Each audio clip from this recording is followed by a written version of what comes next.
আজকে আমার ছোট বোনের ফার্স্ট অ্যানিভার্সারি, ও হচ্ছে মিতু ইসলাম। আর আজকে যেটা সবচেয়ে বেশি আকর্ষণ, আমার ছোট বোনের বেবি আফিয়া জান্নাত, যারে এর আগে কখনো আমরা ক্যামেরার সামনে শো করি নাই।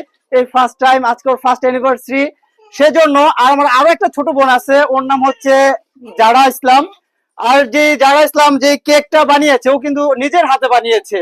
আজকে আমার ছোট বোনের ফার্স্ট অ্যানিভার্সারি, ওর জন্য, ওর হাজবেন্ডের জন্য এবং ওদের ফার্স্ট বেবি আফিয়া জান্নাতের জন্য সবাই দোয়া করবেন। গাইস, আসসালামু আলাইকুম। আজকে আমার ছোট বোনের ফার্স্ট অ্যানিভার্সারি, ওর বিবাহের আজকে 1 বছর সম্পূর্ণ হয়েছে, আলহামদুলিল্লাহ। যাই হোক, আমাদের ফ্যামিলি মেম্বার এবং খুব ক্লোজ রিলেটিভ নিয়ে আমরা এই অ্যানিভার্সারি করতেছি। আচ্ছা, এই অ্যানিভার্সারি উপলক্ষে তোমার আনন্দ হইতেছে? হ্যাঁ, আলহামদুলিল্লাহ, খুব খুশি সবকিছুর জন্য। আমার ভাইয়াকে অসংখ্য ধন্যবাদ। আচ্ছা, আমার মামা খুব কান্নাকাটি করতেছে। যাই হোক, এইটা হচ্ছে ওর মেয়ে আফিয়া জান্নাত। সবাই ওর জন্য এবং ওর পরিবারের জন্য দোয়া করবেন এবং আমার রানা ডেইলি ব্লগ ফেসবুক পেজটা সবাই ফলো দিবেন। আল্লাহ হাফিজ।